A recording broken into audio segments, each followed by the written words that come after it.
نجع صالح. عامل ايه؟ ربنا تقبل منك ومنا ومن كل الناس يا رب اجمعين. معلش في خطأ انا لمحته دلوقتي انت عملته، والخطأ ده منتشر بين كتير قوي من الناس منه. خير يا شيخ علي. وانت ساجد، النبي عليه الصلاة والسلام في الحديث الصحيح بيقول لنا أمرت أن أسجد على 7. هو مين اللي بيؤمر النبي عليه الصلاة والسلام؟ الله عز وجل.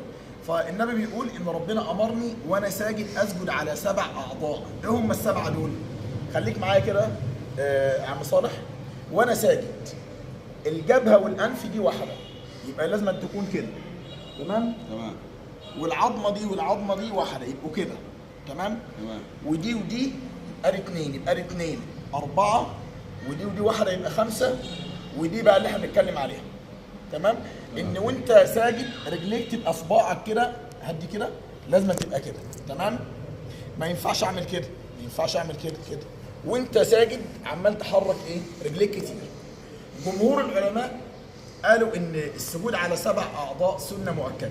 نعم.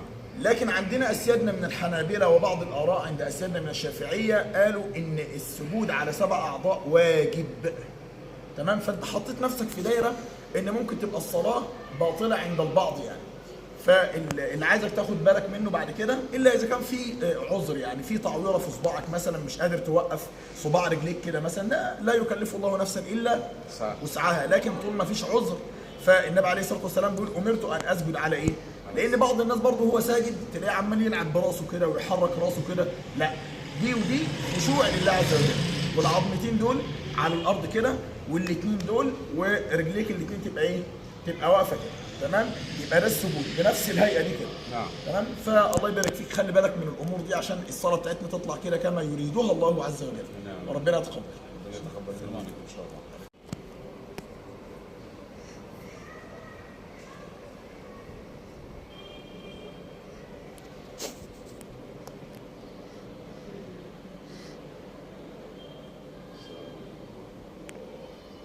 نجع صالح.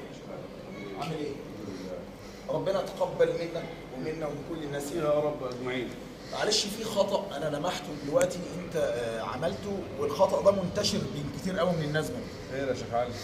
وأنت ساجد، النبي عليه الصلاة والسلام في الحديث الصحيح بيقول لنا أمرت أن أسجد على 7. هو مين اللي بيؤمر النبي عليه الصلاة والسلام؟ الله عز وجل. فالنبي بيقول إن ربنا